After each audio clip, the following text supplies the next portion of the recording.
Hey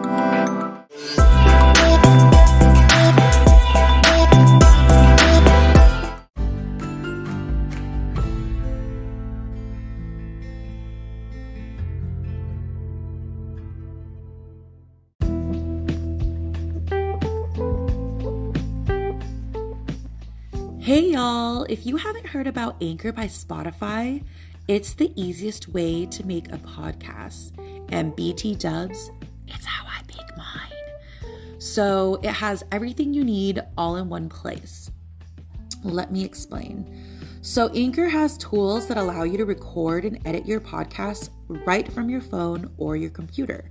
When hosting on Anchor, you can distribute your podcast on platforms like Spotify, Apple Podcasts, and more. It's everything you need to make a podcast in one place. And best of all, Anchor is completely, totally free.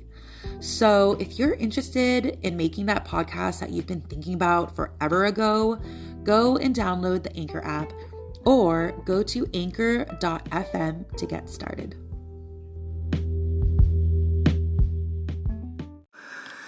Hello, people of the world. Sonia here, and oh my goodness, it has been a hot minute since I have recorded, and the last time I spoke with y'all through the ethers was when I was still back in my hometown of sunny San Diego.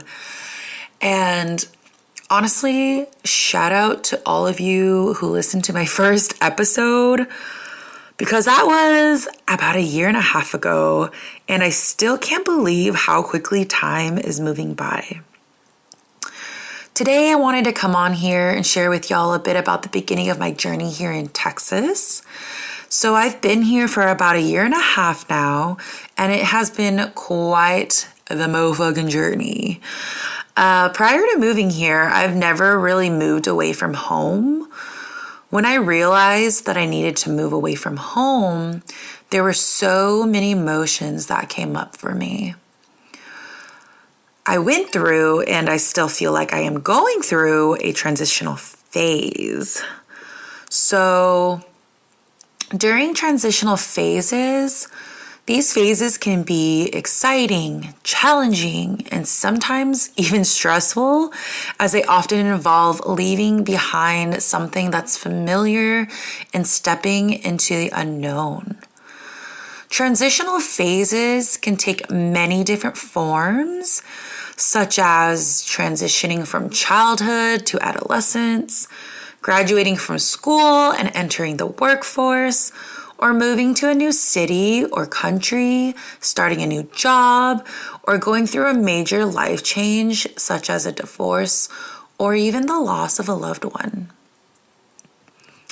During transitional phases, it's common to experience a range of emotions, such as excitement, fear, uncertainty, and anticipation. It's also normal to feel a sense of loss or nostalgia for what you're leaving behind, even if you're excited about what's to come. I remember as I geared myself up for the move, everywhere I went was like I was there and saying goodbye. I've lived in California literally my whole entire life, and so once I knew that I was going to be moving, everywhere I went, I looked at it as if it was my last time that I was going to see it. And so while transitional phases can be challenging, they can also be opportunities for growth and self-discovery. Now, by embracing change and being open to new experiences, you can learn a lot about yourself and what you're capable of. With time and patience, transitional phases can lead you to a brighter future and a better understanding of yourself and the world around you. I also remember during one of my meditations I had before moving, I believe it was during Cancer season or a Cancer moon. And of course, I was just really in my feelings, specifically in part about my family, my people, and what home is and what that meant to me. So of course, during Cancer season and a Cancer moon, all of this made sense to me somehow. But what really came up for me was this bubbling feeling of intergenerational trauma. Now, for those of you who aren't too familiar with what that is, it's basically trauma that occurs and is passed down to the generations after. So an event or trauma occurs, and then it basically alters our DNA and then gets passed down and creates potentials for trauma responses in the descendants. So I was laying there during that meditation. All of a sudden, I don't know why, but my mind just went there, and I just started having this transmission of so much fear and pain and sadness. All of it just overcame me. And it was this feeling of knowing that I could no longer stay and feel safe in the place that I called home. But I also had no idea what was to come or where I was going to land exactly at that time. So it was in that moment that I was able to have a touching moment and a deeper understanding of what my ancestors and my parents went through being Hmong refugees. It was also in that moment that I decided that I would also do as they did and face this fear with ardor, strength, and resilience. I knew and understood in that moment that home is a place that I have to create within myself, and that wherever I go, like a turtle, as long as I can remember who I am and where I came from, I was home. So I finally loaded up Perla, my Toyota RAV4, with my first batch of belongings and trekked with one of my closest friends, Ashley, to Texas. So earlier that year, we had gone on a road trip together to celebrate New Year's. And while on the trip visiting our friend Lucy Ann, we realized we wanted to move there. So we made our little plans and we went back home and tied our little loose ends, and then we made it to Texas. Although I was feeling so much fear during that meditation, having all that come up gave me the opportunity to process it and let it go. I also was just so grateful to God that He had sent a friend or two to help me make the transition. It actually wasn't until I was already moved to Texas for several months and after settling in that I realized how monumental this change was. And context-wise, it was that I realized that I would be the first female in my family. Mind you, I have like 60-something cousins. And so I was the first female or person to really like move away from home on my own and do life according to how I wanted. When I moved, I had made this promise to myself that when I got to this new city, I would pursue my dreams and live my life as I wished. But I also had moments when I felt like throwing in the towel on what I was doing and where I was going. But then I remembered that how I live my life and what I do wasn't just for me anymore. It was, now I don't have any children, so for me, it was for all the women in previous generations that never had this opportunity that I had. This opportunity of freedom and liberation, as well as independence. It's also for my mother, who is no longer living. She always had an adventurous spirit and was always so tough, but she was so focused on taking care of us and working that she never had opportunities to do what I'm doing. It's also for all my siblings and extended family members, such as my cousins. You know, I'm doing all of this in part so that they can see that if they wanted something or if they wanted to live their life in a way that wasn't by the books, that they could. And so feeling all of this was what helped me stay motivated and move forward when I was having those moments of doubt or when I was feeling a little down or lonely. But luckily, I found a room to stay in and lived there for about 6 months. And it was a cute little home. It was quite peaceful. However, eventually I had to move out because I decided that I wanted to look for a bigger place.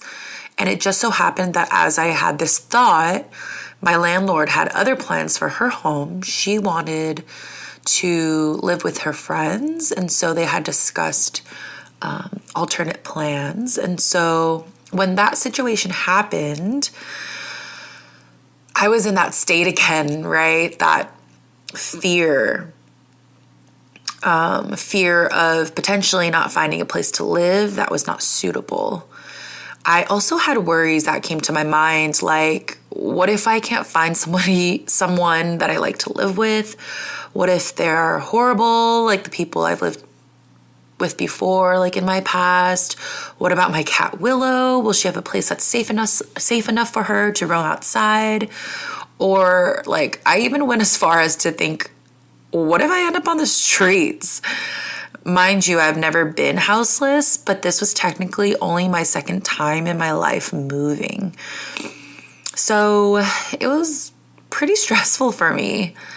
But luckily, my landlord had notified me 2 months in advance of my move out date. And so, here's actually a little astro anecdote for y'all. So if you look at what house your sun and moon sits in, it can reveal what principles your parents tried to deeply instill in you. So my sun and moon both happen to be in the second house of materials, money, and values. So my parents always emphasized on focusing to make money to create stability. My second house is ruled by Libra, but it is also intercepted by Scorpio. And so my moon is in Scorpio in the second house. So financial stability and feeling safe in the material world was very much on my mind at that time. And so that's a little astro anecdote for y'all. But then I also remembered as a child, my mother would try to get me to be more responsible and say stuff like, if you don't do this, or if you don't learn how to do this in the future, what if you end up, houseless? Or what if you end up under like a bridge or living under a bridge? And you know what little Sonia said? She was like, well then, I guess I end up being houseless. Or I guess I'm just gonna live under a bridge. So I was quite the little rebel and a little bit of a brat, if I had to be honest. But little Sonia, she was quite wise. She knew that everything was going to be fine regardless. And so that little memory kind of snapped me back into place. So even though I was stressing and obsessing, I told myself I was going to do some serious manifesting. So I agreed to myself that for 3 days straight, I could do all the obsessing that I wanted to do, and that I also was going to listen to hypnosis and subliminals to help me get my mind right, to get my subconscious right, to call in what I wanted. And then when those 3 days came up, I told myself that after that, I'm not going to think or use any of my energy towards obsessing or thinking or worrying or anything about moving and finding a new place. During those 3 days, I focused on the feeling of where I wanted to live and what kind of space I wanted. I knew I didn't want to live in a house again because that would mean I would have multiple roommates, and I didn't want to live in one of those apartments that was like 3 stories tall, no trees around, or it felt like a hotel. I even so much as wished for a creek or something near trees that I could walk and commune with nature, and that it was safe enough for Willow to explore. I just wanted something that felt homey. So the fourth day finally came, right? And I really followed my plan. I relaxed. And then next thing you know, I got a notification on my Facebook that someone was looking for a roommate. And her little blurb was ideal. So I reached out to her immediately and we started a conversation. Later that day, we got on a video call and immediately connected over astrology and found that we had quite a bit of similar interests, such as like roller skating and studying the occult and crafting and art. So it really was so cool to have found a kindred spirit. And after we hung up, I drove home from work. Now, here's is also where a little synchronicity happened. There is this windy road that you drive along to get to my work. And I remember several days before, I recall this little voice in my mind saying, hey, watch out for the sharp bend in the upcoming days. Make sure you slow down.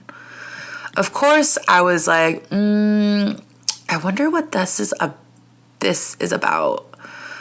Well, on that day, after I got off the phone with my new roomie, I drove on that little road, and as I came up to the bend, I did slow down, and next thing you know, there were about 5 deer right there.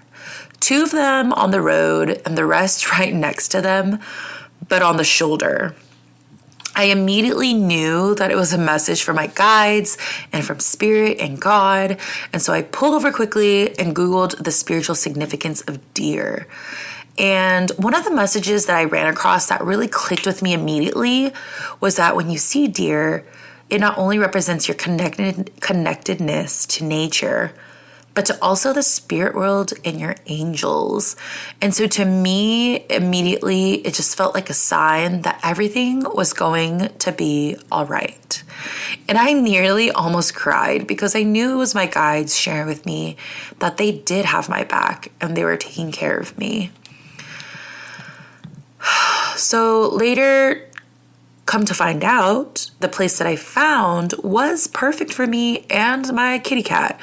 And it was exactly what I was looking for. The trippy thing too is I even had a small creek, just like I had asked, in the back of the property. So there's this area in the back of our apartments that you can go walk, and there's a little creek and there's a pool, a tennis court. And so the room was also set up perfectly where I can like put my little cat door for Willow, and so she was able to like come in and out, and it just really felt homey, almost like sometimes I feel like my room is almost cave-like, but as a projector, it's the exact environment for me. So it was quite the experience seeing all of this unfold for me. It also happened to be that when I moved into this new place, it was during April, which is the astrological new year. So it was so cool, and it felt like everything was so aligned, right? It's like I'm moving to this new place. It's the astrological new year. You know, there's this energy of Aries, and you're just having this forward momentum. And so it just felt so good. And so since living here, it's been really peaceful. My roommate and I have had moon circles here, and we've had guests come stay with us. It's just been a really good time. A fun little tidbit too is that our apartment is an 8 apartment. So in numerology, we are living in a home that is actually very supportive of entrepreneurial endeavors, abundance, and material success. How cool is that? I remember telling my roommate, and I was like, dude, we live in an 8 apartment. Like, how perfect is that for the both of us as we are, you know, pursuing our own goals and dreams of having our own businesses. So that was that. And something that was kind of wild too when I moved was I did not have a job lined up for me. I literally just came here and was like, I guess I'll find a job when I get there. And actually within a month, I had found a job. And it was actually a job where my boss actually reached out to me, asking me if I wanted the job. And it just happened to be ideal for my situation and what I was looking to do. And so it is just really wild to me that when you really truly surrender to your soul's calling and follow those nudges that the universe is giving to you, how supportive it can be. And so just so much gratitude during all of this. And something else, I guess I might as well recap kind of what has happened since then until now. So I had moved to this new apartment. I also was a vendor at a couple outdoor festivals, and that was completely new for me. I specifically vended at this festival during Beltane, and that was a really cool and unique experience that I had. And during that year, I was in my 7 year, and so in numerology, the 7 year is very much how I imagine it, or the visualization, the visuals that come to my mind is like you are a monk. You kind of, and also in tarot, like the hermit card, right? You're just like this hermit, you're kind of going inwards and gathering wisdom and collecting and learning. And so knowing that I was in my 7 year, I really stayed open to learning. And so learning about how to make a reel and showing up more frequently and often on my social media and all of these things, even, playing around with how to record a podcast, right? So I am very proud that during that year, I really took, one of my mottos for that year was really taking massive imperfect action. And so I have this little sticky note by my desk here that literally says, take massive imperfect action. And so that was one of the things that I did this past year. But something that really, really threw a curveball to me was,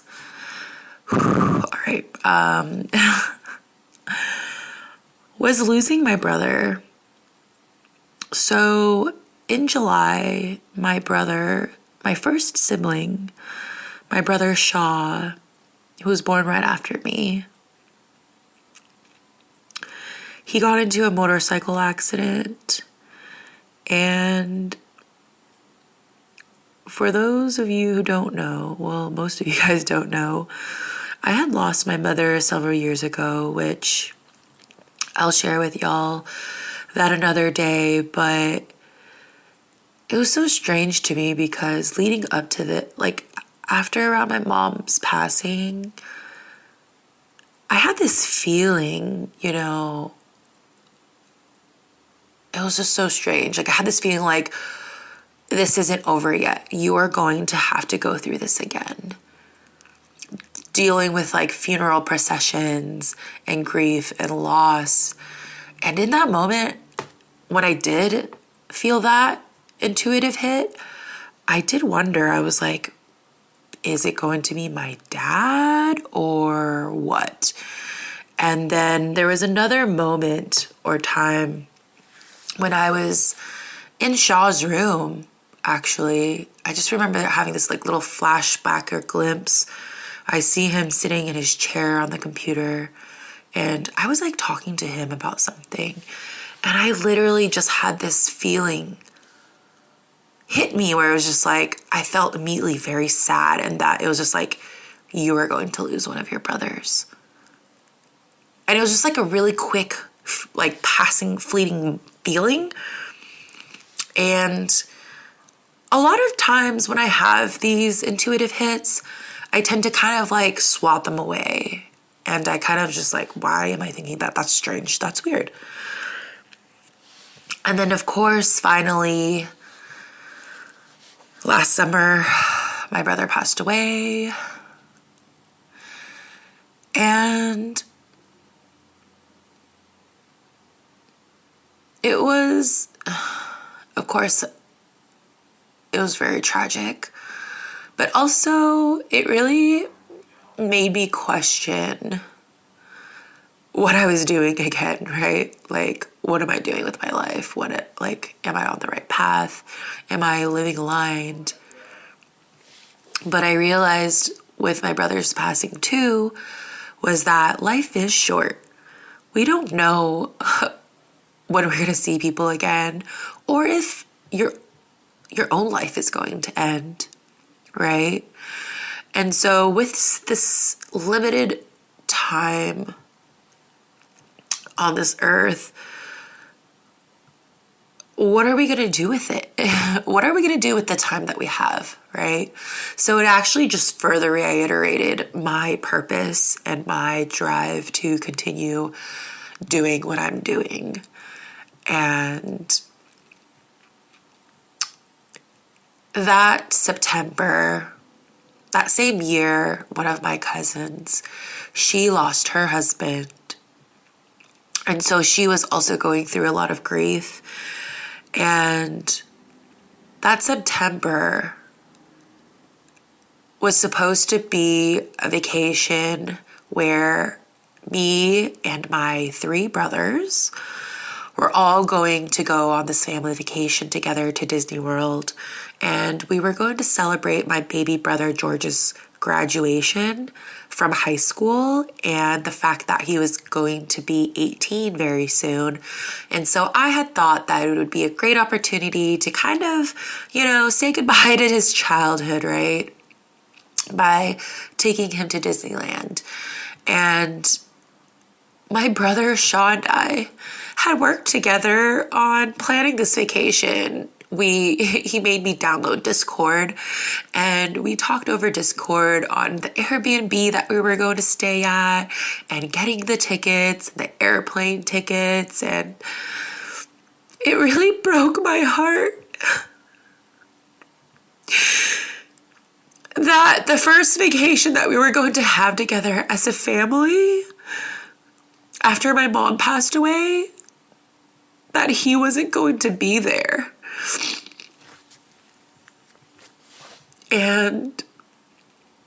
But of course we were gonna just cancel the trip, because now at this point it was like we were gonna go not only for all the things that I had mentioned before, but now it was like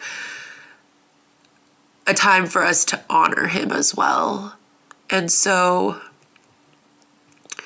we went to Disneyland, me, my brother Charlie, and George. I actually had ended up extending the invitation to my cousin who lost her husband and her baby brother. And so there was the 5 of us. We ended up going together, and it was just so good to be able to bond and connect, because it's not very often that I get to see my cousins. And it had been years that I had seen my cousin see. I think it was like 7 or 8 years. Ever since she got married, I just hadn't seen her. And so she had lived in multiple different states. She moved to Alaska, and then she moved to Minnesota. And so it was just really nice to connect with her and my other cousin, Jer, who's also a Libra. Actually, see Jer me and my brother Charlie are all Libras, and my poor little brother George is a Scorpio, and so he had to put up with all of our asses at Disney World, and we had such a wonderful time. But it was quite the experience, and knowing, my brother wasn't there, but we still had a great time. And we came back. October was my birthday. I celebrated with all my friends here, and my nose is all stuffy now. But again, I just can't help but have so much gratitude in my heart for where I am and for the community that I created here for myself. Because during my birthday, I got to spend it with my friends. And even though I had only lived here in Austin for such a short time, I really felt like God and the universe really had my back in sending the right souls to me and the right friends to support me, even during this difficult time of losing my sibling and celebrating myself, because, birthdays are just one of those weird, funny things, right? Where we always are like, we don't want to celebrate ourselves, but I've learned to lean into celebrating myself. And it's been so important for me lately to, instead of focusing on romantic love, really cultivating and growing love and finding love in different places and spaces. And so October, and then November, it was Thanksgiving. I don't really recall anything at this time right now that I'm talking about November. But then December, I went to Vietnam to go visit a longtime friend, my friend Mika Miker. He and I have known each other since middle school, and we didn't become good friends until it was after high school. And so Mika Miker used to throw these crazy ragers at his house and throw these crazy themed party. Like, one of the themes, he did a drag party, and he also did this other one that was very popular called the ABC party, where it was you wore anything but clothes. And so we became really good friends then, and we had our moments here and there, but we always reconciled. And so he was teaching English in Vietnam, and he had went over there before COVID. And so this was kind of like his last year that he was going to be teaching in Vietnam, as some of the visa stuff changed. And so he kept emphasizing to come visit him. And so I happened to Google or search flights, and actually, no, I wasn't looking for flights. I subscribed to this travel app, and they popped up this deal that was a super good deal. It was like $700 to fly to Vietnam during December, which normally is in the thousands. And so I was like, okay, this is a sign I should go. And so that's what I did. I took my booty to Vietnam. I actually went and stayed in Ho Chi Minh City. And majority of my time I stayed south. And so I would love to tell you guys more about this trip, because it was such a monumental moment. Actually, I had quite a few monumental moments on this trip, because a good chunk of it I had it solo, but I also met some new people, and I got to spend it with my friend. And so I am going to save that for a later episode. But in the meantime, I would just like to say that if you guys enjoyed this episode, please make sure to follow me and subscribe. Also, if you aren't following me on social media yet, I do have a YouTube and an Instagram. So if you have any questions, curiosities, or if you even want to share with me any of your stories, please DM me on Instagram. My handle is at Sonia with an I, Sonia, explores _ and I would also like to share with y'all that in future episodes, I plan on having some of my friends as guests, and the topics will, of course, be about either spirituality, self-development, and healing. And so, with that being said, again, thank you for listening to this episode, and I wish all of you the best. And that wherever you may go in this life, that you carry love with you in your heart always. Bye.